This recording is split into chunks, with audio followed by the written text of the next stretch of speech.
안녕하십니까. 저는 전기학원 원장입니다. 오리지널 전기만 37년째 강의하고 있습니다.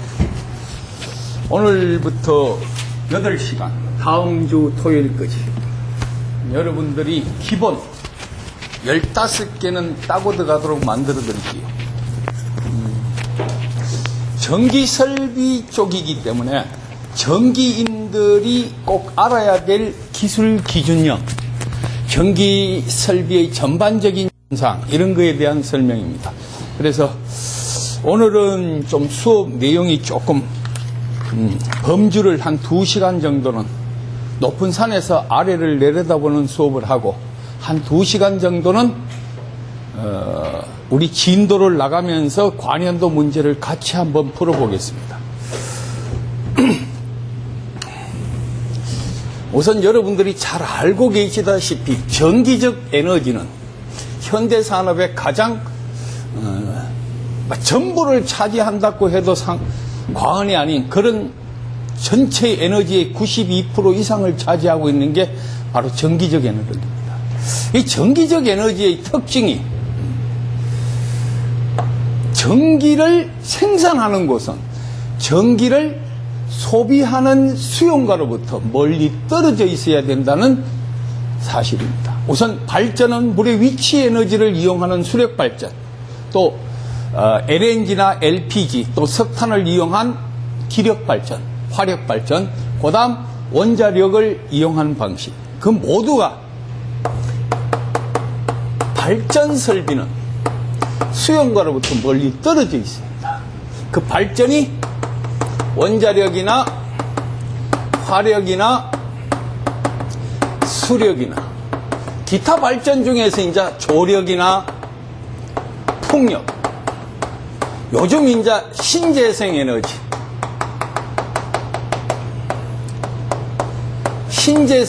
이 모든 것들이 결과는 수용가로부터 멀리 떨어져 있는데, 신재생 에너지는 뭐 도심지 근처에 있어도 별 문제는 없습니다. 연필 놔두시고요. 편하게 설명하시고 제가 한 칠판 끝나면 1분씩 스마트폰으로 찍을 시간을 드릴게요. 이 발전은 22kV와 11kV로 전기를 생산합니다. 특히 우리나라는 원자력 발전이 총 발전량의 약 45% 정도를 차지하고 있는데, 그 발전소에서 생성된 전력이 22kW입니다. 그러면 이 전기적 에너지가 우리 가정에 들어올 때 주상 변압기, 전주 위에 있는 변압기를 통하는데, 이 전주 위에 있는 변압기가 22.9kV 380에 220이 들어옵니다. 이게 바로 지난번 시험 문제에 출제됐더라고요. 380에 220 Y결선으로 시공하는 방법. 자, 그래서 22kV나 11kV가 생산된 전력을 그대로 변성 없이 그대로 주상변압기로 가면 어떡하겠냐. 근데 불행하게도 우리는 송전선로가 발전소 자체가 수용가로부터 멀리 떨어져 있기 때문에 장거리 송전입니다. 장거리 송전은 에너지 전송하는데 손실을 줄여야 됩니다. 손실을 줄이기 위해서 전압을 성압할 수밖에 없더라. 자, 우선 어떤 도체가 있다면 이 도체 R에 I암페어의 전류가 흐르면 이 도체에서는 선로 손실, 저항에 의한 로스손이 I자성 R만큼 저항손이 생깁니다. 이게 바로 열 에너지입니다. 우리 왜 도체는 열 에너지가 발생합니까?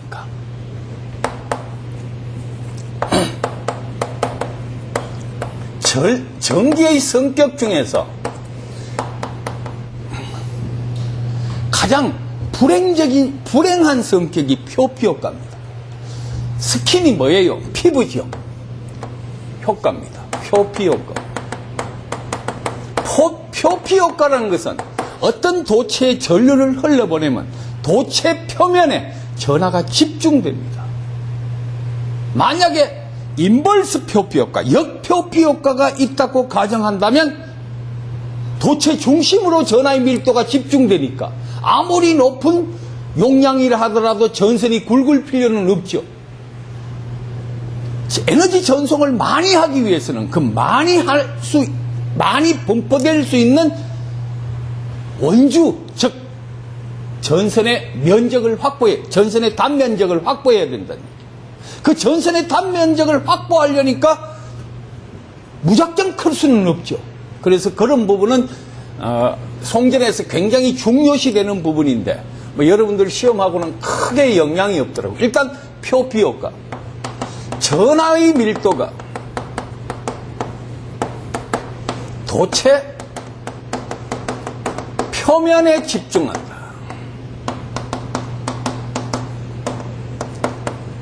전하의 밀도가 도체 표면에 집중하는 현상이 바로 표피 효과입니다.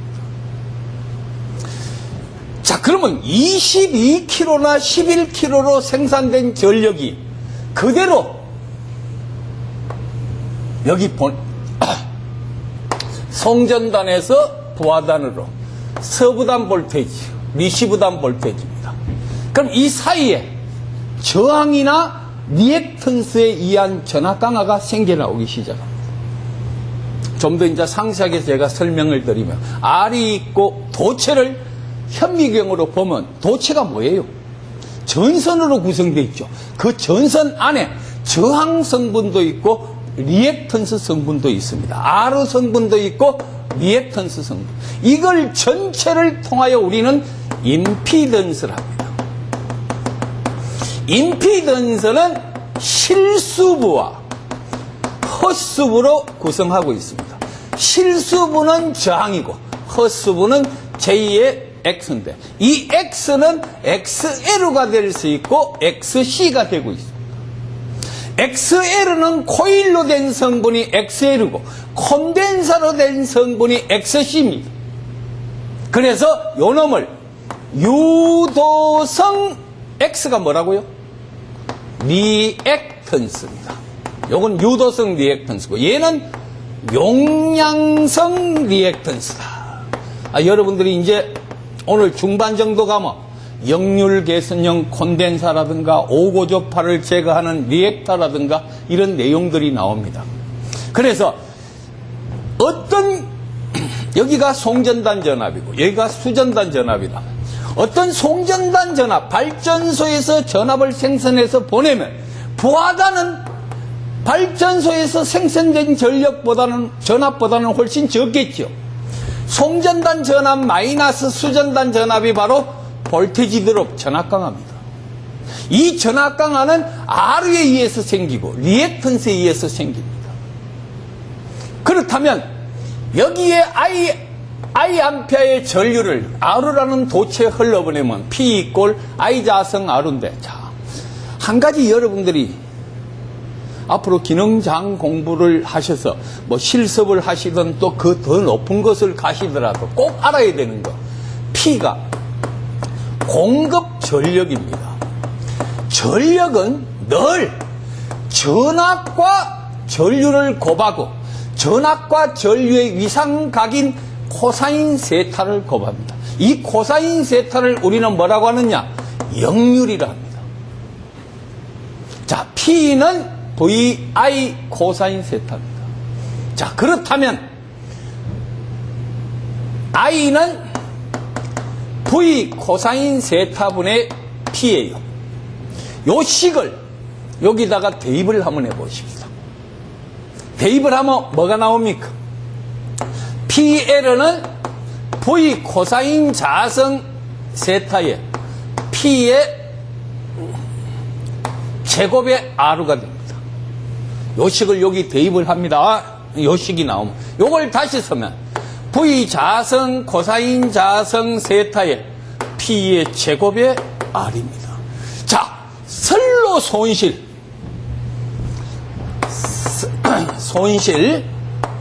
선로 손실은 뭐에? 전압의 제곱에 반비례하죠. 전압의 제곱이 분모에 있으니까 반비례하죠. V 제곱분의 1. 이 말은 전압의 제곱에 뭐 한다고요? 반비례합니다. 자, 전압을 11kV나 22kV라는 발전소에서 생성된 전력을 1차 변전소에서, 자, 한번 여쭤볼게요. 우리나라 최고 송전 전압이 얼마입니까? 모르시죠? 765kV입니다. 그 다음 전압이 345kV입니다. 그 다음 전압이 154kV입니다. 여러분들 시험 문제 중에 특히 1장에 보면 정격 전압이라는 말이 나옵니다. 정격 전압. 그것까지 설명을 드릴게요. 요거는 무슨 전압이냐? 공칭 전압입니다. 공칭 전압. 요거는 공칭 전압. 자, 그러면 손실은 전압의 제곱에 반비례합니다. 어떤 공산품을 생산을 했어요. 소비하는 도시까지 물류를 이동하면 물류 이동비가 들어가죠. 그 물류 이동비가 전선은 뭐예요? 전기적 에너지는 도선을 타고 들어가죠. 그럼 도선, 즉 전선에서 전력 손실이 생긴다. 그 손실을 줄이기 위해서는 전압을 높일 수밖에 없더라. 22가 765가 되면 무려 900배만큼 전력 손실을 줄일 수 있습니다. 이게 몇 배예요? 30배 잡아도 30의 제곱이니까 900배만큼 줄일 수 있죠. 그래서 우리는 위험을 무릅쓰고 전선이 굵고 철답이 엄청나게 크더라도 전력 손실을 줄이기 위해서 승합을 할 수밖에 없다. 자, 승합의 목적은 뭐라고요? 전력 손실을 줄이고 공급 전력을 정대한다.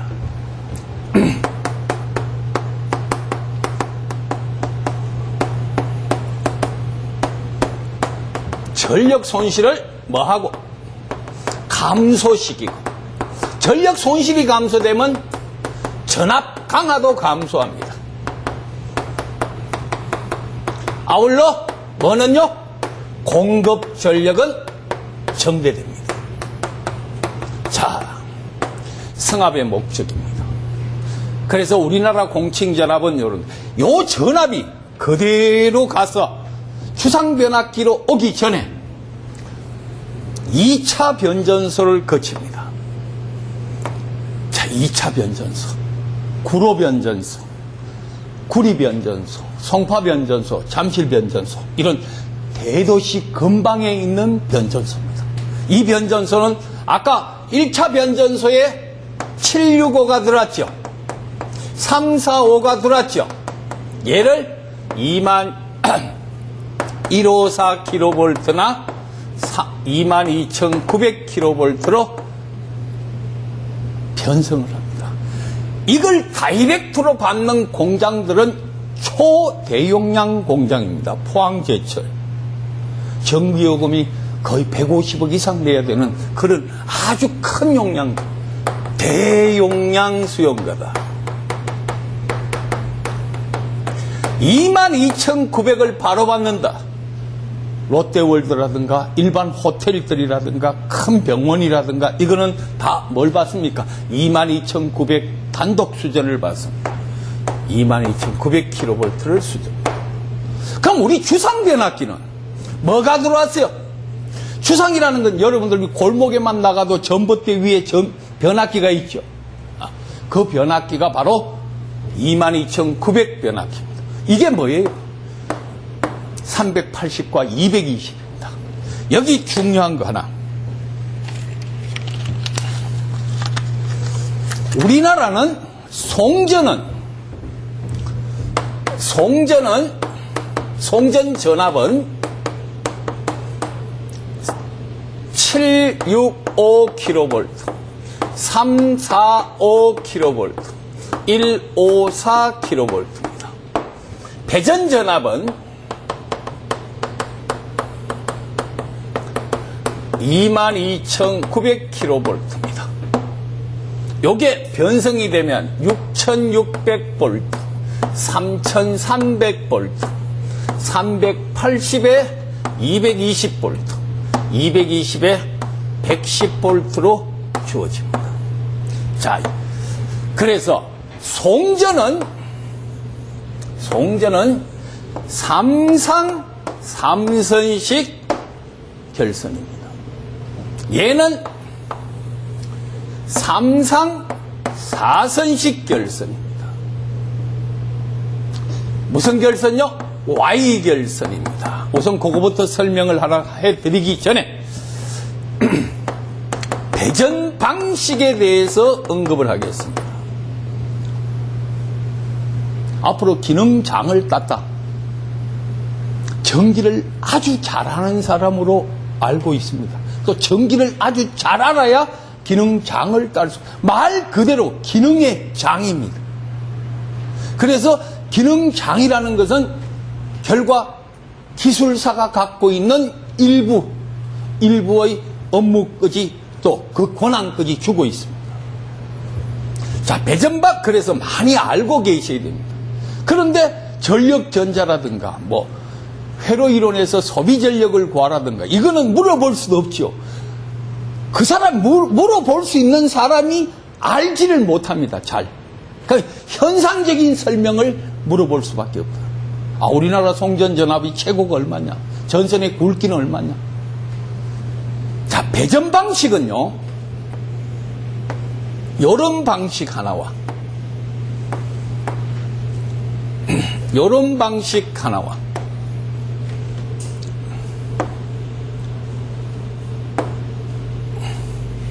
요런 방식과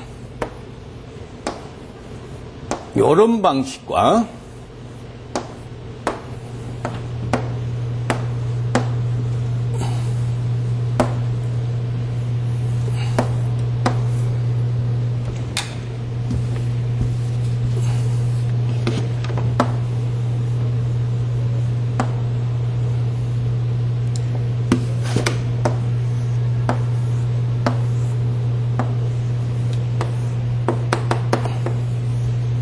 이런 방식. 자, 같이 한번 해봅시다. 제 묻는 말에만 답변하시면 됩니다. 답변은 되도록 크게 하세요. 선이 몇 가닥입니까? 2가닥. 코일에 있는 요 코일의 표시가 변압기 코일입니다. 선 몇 가닥? 단상 2선식. 자, 또 하나. 이건 상이 하나지요. 선은 몇 개입니까? 단상 3선식. 이건 선이 몇 개예요? 3개. 삼상 3선식. 이거는 형태가 무슨 결선처럼 보입니까? Y결선입니다. 이름하여 삼상 3선식 Y결선. 산업인력관리공단에서 시험 문제 낼 때 Y결선을 쓸 수도 있지만 다른 말로 쓰면 성형결선이다. 옛날에 이것을 스타 결선이라 했습니다. 그래서 여러분들이 현장에서 전동기를 기동할 때 스타 델타 결선이다. 기동할 때 스타 기동식이고 운전할 때 델타 운전식이다. 이건 기동 전류를 줄이기 위해서입니다. 자, 얘도 지금 뭐예요? 상은 3개, 선 3개죠. 이름하여 뭐요? 삼상 3선식인데 얘는 무슨 결선처럼 보입니까? 델타 결선. 이것을 환상결선이라 합니다. 환상결선. 자, 얘는 단상 몇 선식? 단상 2선식. 110V 전용 보아에 사용됩니다. 얘는 여기가 220입니다. 얘가 그 반이니까 110입니다. 요거는 220에 110V 두 종의 전압을 사용하고 있는데 요즘은 거의 안 쓰고 옛날에 110V 220 도란스 갖고 전압을 올리고 낮추고 기계기구에 따라서 달라지는 방식이었습니다. 요거는 삼상 3선식, 요거도 삼상 3. 얘는 뭐예요? 자, 같이 한번 보세요. 하나, 둘, 셋, 넷. 자, 하나, 둘, 셋. 매상? 삼상. 매선식. 야, 우리가 거의 이제 이 얘를 공부해야 돼. 얘는 아까 몇 볼트와 몇 볼트를 선다 했습니까? 380과 220을 선다 했죠? 1분 시간 드립니다. 카메라로, 스마트폰으로 잘라 촬영을 하시고 집에 가서 정리를 하십시오.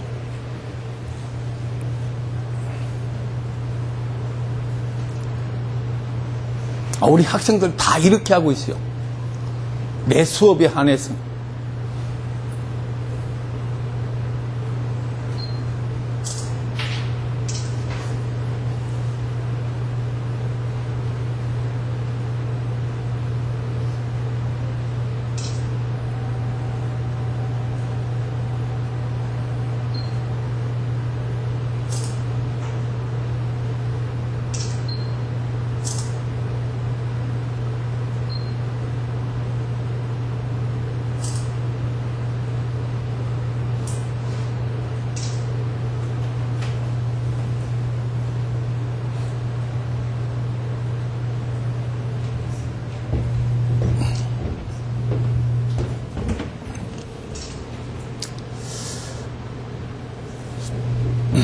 자, 대충 여러분들이 정리가 되셨으니까 지금부터 이제 본격적으로 개요 설명을 드리면서 실무적인 부분을 점검해 가겠습니다.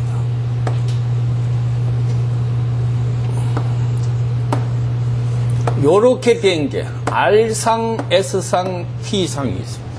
우리가 일반적으로 이 R, S, T를 상순이라 합니다. 이 상수는 왜 정해놓겠습니까? 여기 변압기가 한 대 있는데 부싱이 3개 있습니다. 예를 들어서 여기 변압기가 이렇게 한 대 있으면 부싱이 3개 있습니다. 이건 뭐예요? 부싱이 3개 있으니까 삼상용 변압기죠. 그러면 여기 전동기가 있습니다. 이 전동기 단자도 선이 3개 나오지요. 이것도 같은 색깔로 이렇게 연결해 줘야 되겠죠. 나중에 관내가 이게 관 안에 배선이 되어 있습니다. 어느 선이 어느 선인지를 모르지요. 그래서 전선의 색깔도 같이 줍니다. 일반적으로 R, 흑, 적, 흑, 적, 청. 여기 중성선이 나와 있습니다. 요걸 N상이라요. 회색 또는 백색입니다. 자, 이건 시험 문제 나오는 겁니다. 대지에 적지되어 있습니다. 자, 흑색, 적색, 청색. N상은 회색, N은 백색입니다. 또 접지선은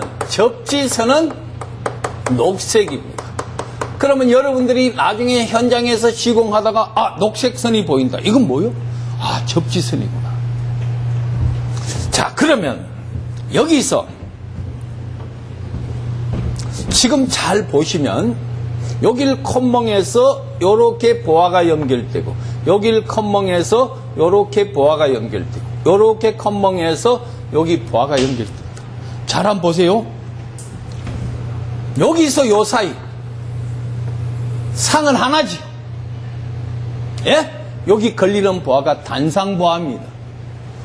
자, 요렇게 하여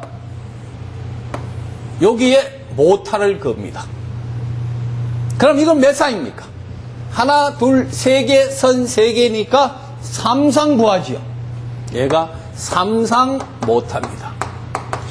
삼상보아와 단상 전등보아를 같이 설 수 있는 게 이게 바로 우리가 삼상 사선식 배전을 하는 이유고, 우리나라는 배전선로가 다 뭐예요? 삼상 사선식 Y결선을 하고 있다. 이해되시죠?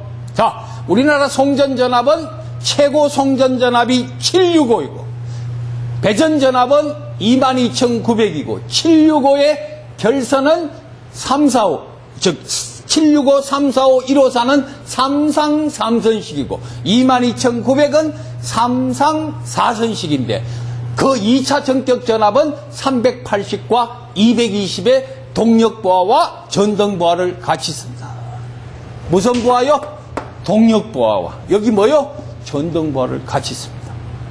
한 가지 이제 팁을 드리면 우리 강의실을 한번 봅시다. 얘가 삼성삼선식 에어컨 동력부하입니다. 얘가 220에 110V가 들어옵니다. 그럼 분전반에 보시면 R상, S상, T상이 나와 있겠죠. 예? 여기서 컴멍하고 여기서 컴멍하고 여기 컴멍해서 에어컨 답니다. 오케이? 다음 여기서 컴멍하고 여기서 컴멍하고 여기서 컴멍하고 여기서 컴멍하고 여기서 컴멍하고 여기서 컴멍하고 이건 뭐예요 다? R과 N상이죠. 여기 보세요. R과 N상이죠. 얘는 S와 N상이죠. 얘는 T와 N상이죠. R, S, T라면 T와 N상, S와 N상, R과 N상, 탄상부하 근행. 그럼 이게 걸렸을 때 자칫 잘못하면 불평형이 생길 수 있겠죠. 자, 보세요. 우리 오늘 문제에 단상 3선식, 삼상 4선식 불평형률에 관한 문제가 많이 나옵니다. 계산형 문제까지. 자, 보세요. 여기에 걸리는 부하, 여기서 요렇게 걸리는 부하, 여기서 요렇게 걸리는 부하, 여기서 요렇게 걸리는 부하가 예를 들어서 큰 공장이다.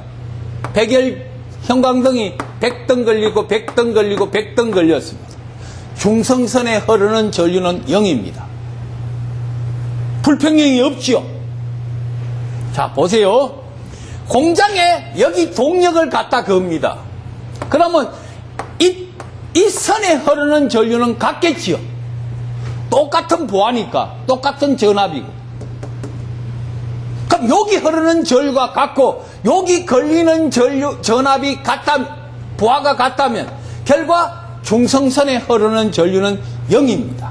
그런데, 만약에 이거를 한번 펴볼게요. 제가 이제 이런 설명을 하나 드릴게요. 나중에,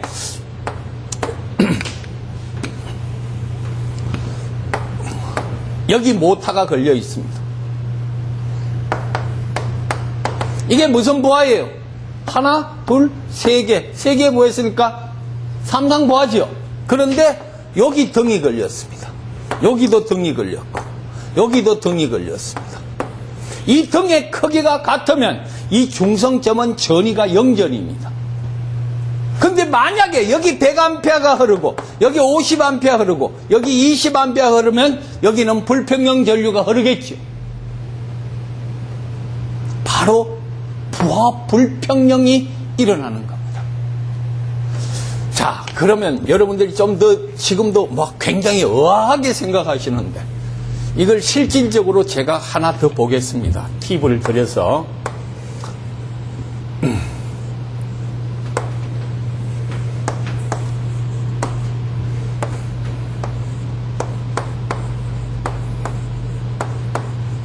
이렇게 되어 있습니다. 이거는 뭐요? 단상 3선식이죠. 상이 하나에 선이 몇 개예요? 하나, 둘, 세 개죠. 그럼 얘는 몇 볼트 부하입니까?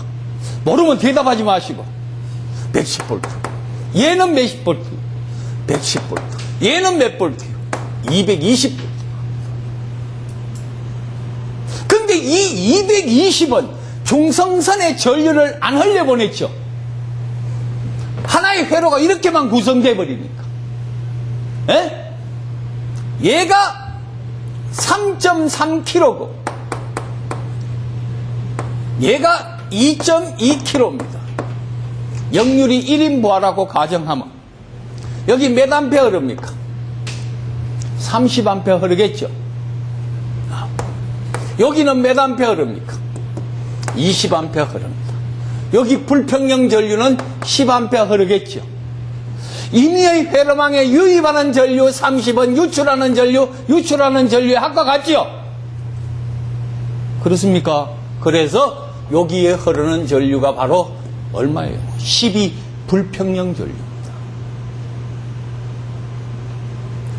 그래서 이런 불평형이 생기는 게 바로 다선식 전로의 단점입니다. 자, 단상 매선식, 삼선식, 삼상 매선식, 사선식. 이거는 상보다 선의 수가 많지요. 상보다 선의 수가 많지요. 이걸 전문적인 용어로 다선식 전로를 합니다. 무슨 전로요? 다선식 전로다. 다선식 전로의 단점은 바로 불평형이 생긴다. 불평형에 대한 대책이 필요합니다. 자, 그러면 아까도 우리가 말씀드렸습니다만 이 기능장 시험은 60문제를 갖고 60분 만에 풀어야 됩니다. 한 문제 1분입니다. 그런데 여러분들이 공부해 보셨지만 전기 이론은, 기능장애인 경우는 전기 이론이 포지션이 약합니다. 전기기기 포지션이 많지요. 전기기기가 거의 15문제, 전력전자가 10문제, 지금 설비가 18문제, 뭐 그 정도 나옵니다. 설비가 빈도수로는 기기하고 비슷할 거예요. 약간 한두 문제가 더 많을 겁니다. 그런데 이런 전체를 보면서 현장적인 부분을 학술적으로 유추하고 또 암기할 거를 확실히 암기해줘야 설비에서는 점수가 많이 납니다. 자, 그러면 자, 삼상 매선식이요? 삼선식이 송전입니다. 배전은 22,900kV입니다. 이 배전은 아직 송전은 지중전선로가 없습니다. 얘는 가공전선로와 지중전선로가 있습니다. 송전은 최고 송전 전압이 765kV라 했죠. 전선은 480스키아 6B 방식을 씁니다. 전선의 한 가닥의 면적이 480스키아고 그 한 상을 6개로 나누는 육복도체 방식을 썼습니다. 육복도체. 복도체는 한 선의 상을 여러 가지를 나눴는 겁니다. 그러면 삼상 사선식 육복도체면 도체의 전체 수는 얼마겠어요? R상이 6개, S상이 6개, T상이 6개. 왜 6개씩 했겠어요? 아까 제가 뭐라고 했습니까? 표피 효과가 발생한다 그랬죠. 전선이 굵으면, 주파수가 높으면 높을수록 표피 효과가 많이 발생하니까 표피 효과를 적게 발생하기 위해서 전선을 가느다랗게 6개를 나눠놨습니다. 그게 육복도체입니다. 345kV는 480스퀘어 4B 방식을 씁니다. 또, 자, 시험 문제 나오는 부분만 자, 점검을 해드릴게요. 그 다음, 154kV는 330스퀘어 2B 방식을 씁니다. B라는 건 뭐라고요? 복도체를 의미합니다. 다음, 22,900입니다. 가공전선로는 ACSR 5C 전선을 씁니다. ACSR은 강심 알루미늄 연선입니다. 강심 알루미늄 연선이고, OC라는 말은 피복선입니다. 지중전선을 쓸 때는 CNCVW형을 쓰고 TRCNCV 요거를 수밀형이랍니다. 수밀형. 얘는 트리업제형입니다.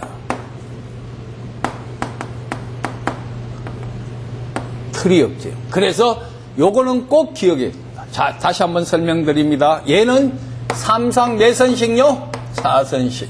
오늘 공부 배운 것 중에 시험 문제에 근접하는 내용부터 우리나라 송전은 삼상 삼선식으로 송전하고 765kV가 최고 송전 전압이고, 그때 전선의 굵기는 480스퀘어 6B 방식을 쓰고, 345는 480스퀘어 4B 방식을 쓰고, 1541 때는 330스퀘어 2B를 쓴다.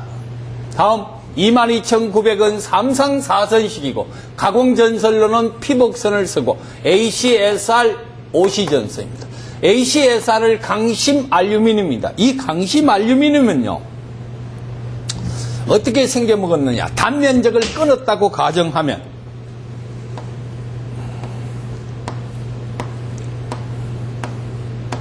이게 1층입니다. 이 바깥에, 이게 4개가 연속되면 약 한 480스퀘어가 나옵니다. 이게 위에 층수가 또 하나 더 있고 하나 더 있고. 이게 강심입니다. 강심은 뭐로 됐냐? 철로 되어 있습니다. 바깥에 있는 게 뭐요? 알루미늄입니다. 왜 가운데 ACSR이 강심입니까?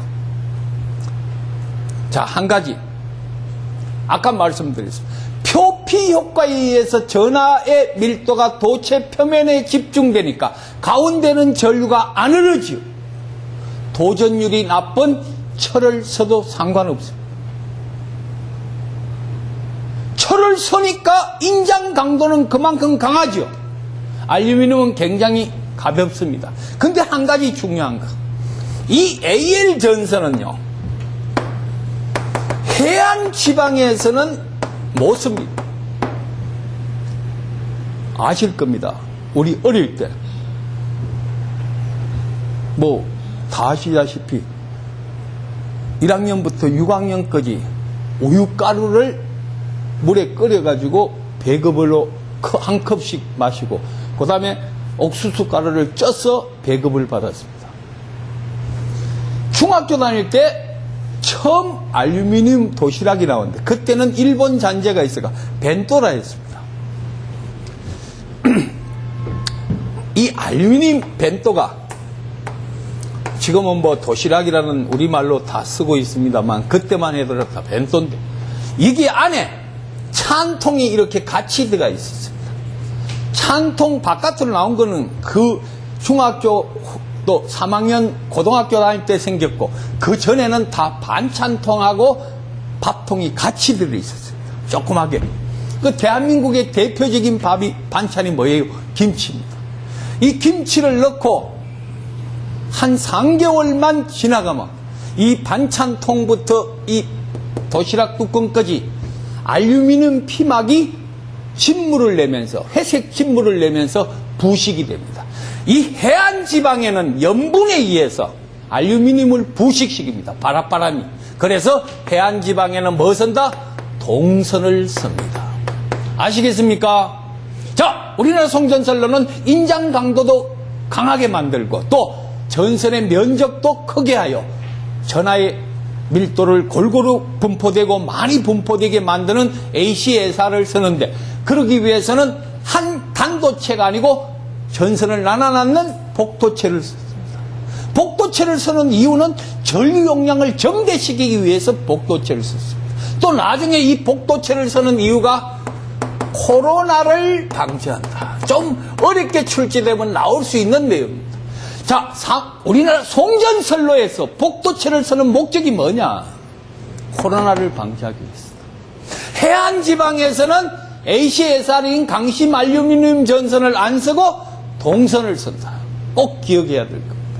자, 잠깐 개요 설명을 드렸으니까 지금부터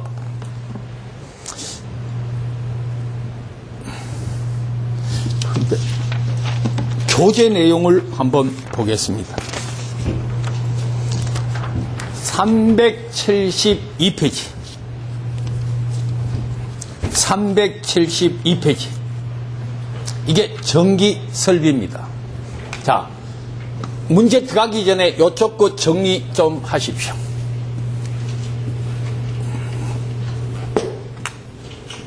지금부터 이제 교재로 가면서 하나하나 또 설명을 드립니다. 교재 372페이지. 전기 설비 시작입니다.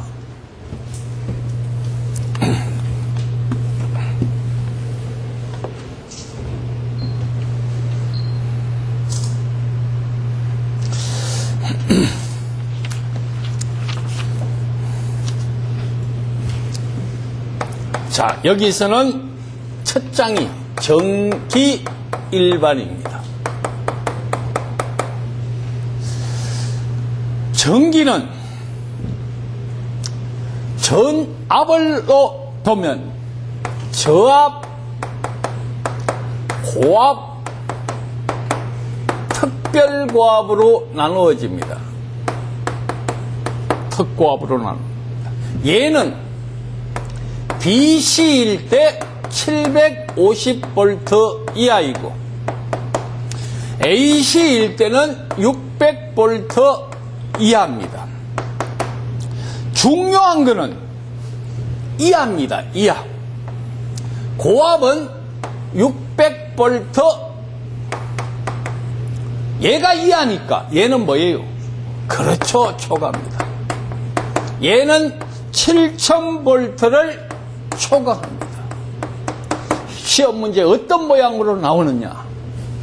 다음 보기들 중에서 고압의 표현을 올바르게 한 것은 고압은 뭐보다 크고 600V보다는 크지요? 초과니까 크지요? 뭐보다 7000V보다는 초과니까 어디까지? 얘 7000까지는 고압이죠. 이렇게 되죠. 이해되시죠? 그래서 고압은 600V보다는 크고 7000V와는 7000V까지입니다. 7000V 초과하는 게 바로 뭐요?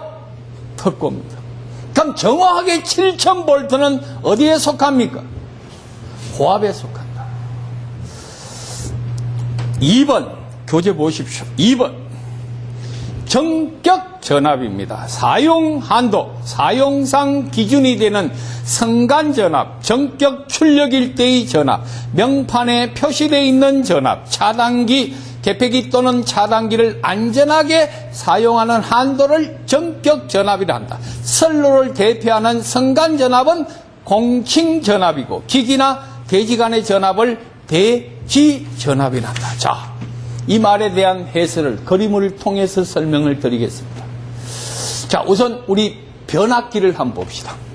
여러분들 현장에서 변압기가 이렇게 있다면 이게 변압기 표시입니다. 자, 변압기가 하나 있고 두 개 있다. 단상 2선식입니다. 하나 있고 세 개 있다. 단상 3선식입니다. 자, 그러면 요번에는 Y고 델타다. 1차가 Y 결선이고 2차가 델타 결선이라는 얘기입니다. 그러면 현재 우리는 대부분 이렇게 되어 있습니다. 1차도 Y고 2차도 Y입니다. 그럼 요거 변압기 쓸 때 22900, 380에 220이 되어 있습니다. 그러고 난 다음에 요 변압기 성능이나 안전하게 사용할 수 있는 내용을 적어놨는 게 변압기 명판입니다. 변압기에 보면 이게 동해 정격 전압 얼마, 전류 얼마, 퍼센트 임피던스 얼마 적어놨는 게 뭐라고요? 변압기 명판입니다. 이 변압기 명판은 정격 전압을 적어놨습니다. 그러면 여기서 공칭 전압 22900이 무슨 전압이라고요? 공칭 전압입니다. 그러면 이 변압기의 정격 전압은 어떻게 계산하느냐? 22900 곱하기 1.1분의 1.2를 하는데 얘가 24.98kV가 나오는데 우리나라의 22900은 24.98을 안 씁니다. 다 메이커 정품 규격이 25.8kV급입니다. 그래서 얘가 바로 뭐요? 정격 전압은 그 기기를 안전하고 정확하게 사용할 수 있는 전압을 정격 전압이라고, 공칭 전압은 선로의 성간 전압을 공칭 전압이란다. 아시겠습니까? 다시 한번 줄 것입니다. 전격 전압 사용 한도, 사용상 기준이 되는 전압을 전격 전압이다. 전격 출력일 때의 전압, 명판에 표시되어 있는 전압, 차단기나 개폐기를 안전하게 사용할 수 있는 전압의 한도를 전격 전압이란다. 그 다음에 줄 것이십시오. 전설로를 대표하는 선간전압은 공칭전압이다. 전설로를 대표하는 선간전압은 뭐요? 공칭전압이다. 그래, 아까 제가 공칭전압에 대한 설명은 드렸죠? 이 시험 문제에 이렇게 나옵니다. 다음 전압들 중에서 우리나라 공칭전압이 아닌 건 어떤 거냐? 그렇게 나올 수 있죠? 자, 한번 해봅니다. 뭐 있어요? 자, 765, 345, 154, 또 66kV, 22,900kV, 6,600V, 3,300V, 380V, 220V입니다. 이게 우리나라에 사용되는 공칭전압의 답입니다. 주로 얘는 뭐라고요? 송전에 사용되는 공칭전압. 요거지 송전에 사용되는 공칭전압입니다. 요거지가. 그러면 배전에 사용되는 전압은 얘입니다. 그러면 여기서 우리나라 배전전압의 최고 전압은 얼마라고요? 22,900, 즉 22.9kV다. 우리나라 송전의 최고 전압은 765다. 몇 복도체라고요? 6복도체, 4복도체, 2복도체. 왜 복도체를 쓴다고요? 코로나를 방지하기 위해서다. 22,900, 6,600, 3,300, 380과 220. 이거 우리 가정에 쓰고 있는 전압입니다. 이름하여 옥내 사용되고 있는 전압입니다. 다음, 전압 강화입니다. 표준 전압을 2%, 변압기 시설하는 변압기로부터 전기를 공급받을 때는 3%입니다. 자, 또 주목하십시오. 전압 강화가 몇 프로라고요? 2%입니다. 자, 지금부터 말 좀 들으세요. 집중하시고요. 저는요, 100명이 우리 겨울방학 때 여기 꽉 찹니다. 전기는요. 200명이 앉아도 대답 안 나오면 수업 안 합니다.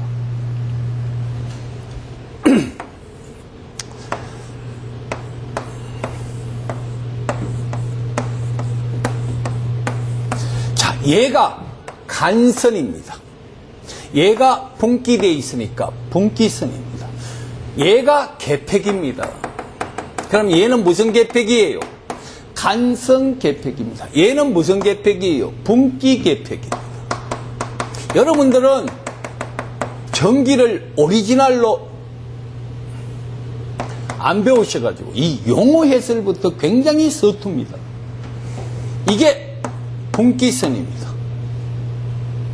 우선 제일 중요한 거, 이 전선의 굵기를 고려할 때, 굵기를 선정할 때 뭘 고려하여 선정해야 될 것인가? 옥내 배선에서 전기를 사용하기 위해서 전선이 있어야 되겠죠. 전기를 가르치는데요, 어찌 생각하면 끔찍한 일이 있습니다. 그 어떤 생각이냐? 공기는 아주 좋은 절연체입니다. 만약에 공기가 도체였다면 지구상 생물은 존재할 수가 없었겠죠. 공기는 아주 좋은 절연체입니다. 그런데 그 공기도 어떤 전압 이상이 가해지면 공기의 절연이 파괴됩니다. 그 파괴되는 게 아까 코로나 현상입니다. 여러분들이 이까지 배우면 너무 어렵습니다. 그래서 복도체를 사용하는 목적만 코로나를 방지하기 위해서다. 그거지만 생각하시고, 옥내 배선의 전기, 옥내 배선은 허기전입니다. 뭐요? 허용전류입니다.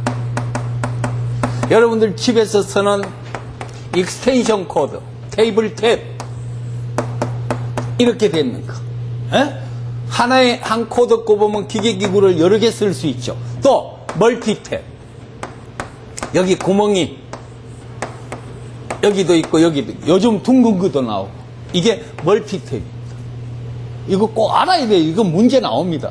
하나 콘센트에 여러 개 기계기구를 많이 사. 코드가 짧았을 때 코드를 길게 하고 여러 개 기계기구를 사용하는 테이블 탭 익스텐션 코드라고 합니다. 그러면 이런 거를 사용할 때 여기에 부하를 과부하를 걸면 이거 못 견디죠. 그게 바로 뭐예요? 그 전선이 가질 수 있는 허용전류 안에서 전선의 굵기를 결정해야 되고 기계기구를 사용해야 됩니다. 이름하여 뭐요? 허용전류, 허기. 그 다음에 기계적 강도가 있어야 되겠죠. 공중에도 씻을 때 있고 기계적 강도가. 그 다음에 전압 강화입니다. 전압 강화. 자, 옥내배선의 전선의 굵기를 결정하기 위해서는 허기전, 허용전류, 기계적 강도, 전압 강화입니다. 참고로 송전선로에 사용되는 전선은 어떤 걸 고려해야 될 것이냐. 송전선로에 사용되는 전선.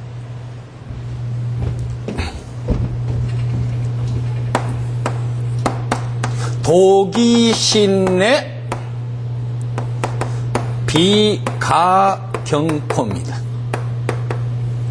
도전율이 양호해야 됩니다. 전기적 에너지를 잘 전송해야 되죠. 도전율이 양호해야 됩니다. 당연히 기계적 강도가 커야 됩니다. 왜? 철탑과 철탑 사이에 기본적으로 300m 이상입니다. 한 전선이 300m 이상입니다. ACSR 굵기가 이 정도 이상입니다. 그럼 그 1m당 무게가 1m당 무게를 재면 약 2kg가 됩니다. 그럼 300m 2kg면 600kg죠. 그게 선이 몇 가닥 갑니까? 3가닥 가죠. 그게 2회선이면 2회선이라는 건 여러분들이 철탑을 보시면 하나 둘 셋 지나갑니다. 이게 3상 1회선, 이게 3상 2회선입니다. 그러면 얘가 3가닥 6가닥이죠. 철탑과 철탑에 가해지는 장력이 무지합니다. 또 송전선의 굵기가 이 정도 굵어요. 굵으면 뭐가 생기느냐? 바람이 불면 풍압이 생기죠. 풍압 하중까지 고려를 해줘야 됩니다. 또 겨울에 눈이 내립니다. 송전선로는 피복을 입히지 않는 나체 전선입니다. 왜? 경간이 긴데도 무거운데, 나전선이라 해도 전선이 무거운데 경간이 기니까 피복이 있으면 더 무겁겠죠. 또 아까 뭐라 했어요? 표피효과, 전하의 밀도가 도체 표면에 집중되니까 표면에는 열이 나겠죠. 피복이 열화됩니다. 그래서 피복을 입히지 않는 나체 전선입니다. 나체 전선인데 바깥 기온이 워낙 차요.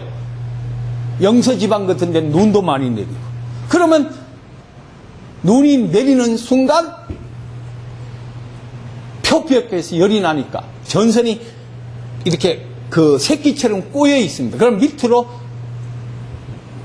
물이 쫙 고입니다. 그게 바깥 기온이 차니까 얼어버립니다. 그게 떨어지는 현상이 피빙 현상, 얼음이 떨어집니다. 옛날에 단독주택 많이 써요. 요즘 다 아파트. 옛날에 단독주택, 저 어릴 때도 단독주택을 살았는데 빨랫줄에 물 묵은 담요를 걸었다가 떨어지면 그 반작용만큼 빨랫줄이 위로 튕겨 올라가죠. 송전선로도 이렇게 시공되어 있는데 여기 빙셀이 떨어지면 위에 전선하고 반작용으로 튕겨 올라가죠. 그게 삼상 단락 사고를 발생시킵니다. 그런 형태로 송전선로는 뭐가? 기계적 강도가 강할 수밖에 없다. 다음에 실내성이 있어야 됩니다. 내구성이 있어야 되고, 그 다음 B가 뭐겠어요? B가 가벼워야 되겠죠. 비중이 적어야 된다. 비중이 가벼워야 된다. 그 다음에 가는 뭐겠어요? 경이 경제적입니다. 그럼 코는 아까 코로나죠. 코로나를 방지할 수 있어야 돼요. 그렇다면 가는 뭐겠어요? 가벼워야 된다는 아까 했잖아. 비중이 가벼워. 가는 가요성이 좋아야 됩니다. 잘 휘어져서 시공하기가 300m짜리 전선은 없어요. 철탑에. 전선 한 바퀴가 전선이 이거만큼 굵기 때문에 여러분들 선술집 가면 옛날에 22,900 케이블을 감았던 나무 통이 있습니다. 이렇게 거꾸로 나가 앉아가 술 한잔하고 하는데 거기 많이 감기는 건데 200m 뿌이 안 감깁니다. 그거 우리 팔뚝만 하잖아요. 200m 뿌이 안 감기. 그거 감고 풀 때는 엔진 차가 있습니다. 자, 그래서 요거는 가요성이 좋아야 돼요. 잘 휘어져야 돼요. 자, 그래서 이 간선, 분기선 이런 걸 여러분들이 머릿속에서 기억을 꼭 해 주셔야 됩니다. 그러면 여기서 110V를 가해졌다. 여기 가해지는 전압은 110V의 0.02보다 전압 강화가 많이 생기면 안 됩니다. 얘는 107V 이상 유지해야 됩니다. 0.0이면 2.2V 생기죠. 그래서 이게 변압기로 전용으로 전기를 공급받으면 전압 강화는 3%까지 유지하도록만 하면 됩니다. 그런데 일반적인 거는 얼마요? 2%입니다. 자, 옥내배선에서 인입구 전압에 비해서 말단의 전압은 그 전이차를 뭐라 합니까? 전압 강화를 하죠. 그 전압 강화는 몇 프로? 2%. 변압기를 전용으로부터 전기를 공급받으면 3%입니다. 자, 내용 한번 보겠습니다. 372페이지 3. 전압 강화. 표준 전압 몇 프로 이하? 2% 이하를 원칙으로 하고 사용 장소에 대해서 사용 장소 내에서 변압기로부터 전용으로 전기를 공급받으면 몇 프로? 3%다. 자, 다음 네 번째 설비 불평형입니다. 일로 보십시오. 여러분들은 책을 봐야 되고 나는 이 책 쓰는 사람도 제가 가르칠 정도입니다. 그러니까 이 책의 내용이라든가 그 37년, 36년째를 이 전기 실무만 강의를 해왔기 때문에 여러분들이 우리 학원에 제가 이런 말씀을 드리면 몰라도 여러분들한테 지금까지 강의를 해오신 우리 김기남 이사장님은 전기 파트의 학술적인 파트의 최고의 권위자입니다. 그러면 저는 좀 실무 파트입니다. 그래서 실기, 우리 전기기사나 기술사 같은 경우는 설계형 문제들이 많이 나오죠. 그래서 그런 쪽으로 제가 또 많이 알고 그래서 이제 둘이가 이렇게 좀 시너지 효과가 좀 있습니다. 자.